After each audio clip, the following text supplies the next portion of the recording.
Corée du Nord, enquête exclusive sur ces pêcheurs qui pillent les eaux voisines. Dans ce document exclusif de 35 minutes, nous vous proposons de lever le voile sur un phénomène de braconnage massif et méconnu qui touche une zone de l'océan Pacifique vaste comme 3 fois la France. Chaque année, une armada fantôme de navires nord-coréens envahit les eaux de l'extrême-orient russe et du Japon. De Vladivostok aux confins de la Corée du Nord, en passant par la Chine. Notre reporter Elena Voloshin a remonté les filières de la pêche illégale du pays le plus fermé du monde, la Corée du Nord. Chaque année, lors de la saison de la pêche au calamar, entre juin et octobre, des milliers de bateaux de fortune envahissent les eaux des zones économiques exclusives du Japon et de la Russie. Ces grossières barques en bois, faites de planches cloutées recouvertes de goudron, avec des hélices en plastique et des pierres en guise d'encre, appartiennent à la flottille de la secrète Corée du Nord. Son leader, Kim Jong-un, aurait ordonné à son peuple de pêcher toujours plus pour nourrir le pays, étouffé par les sanctions internationales sur les rives russes et japonaises. Les habitants locaux trouvent de plus en plus de « ghost ships », ces épaves échouées. Parfois, il leur arrive même de ramasser des cadavres de pêcheurs rejetés par la mer.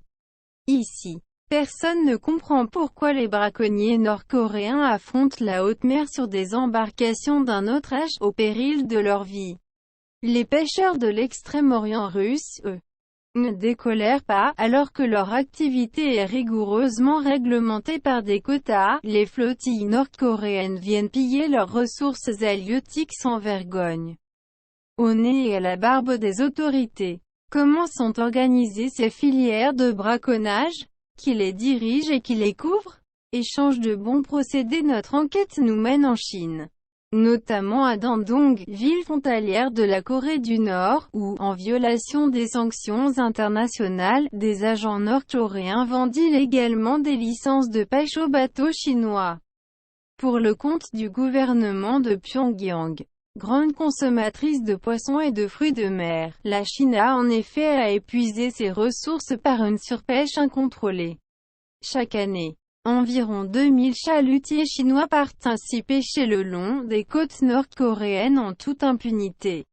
Et si la Corée du Nord, en retour, envoie ses pêcheurs braconner dans les eaux étrangères, c'est pour préserver ses propres ressources halieutiques et les vendre à prix d'or à son principal partenaire commercial, la Chine.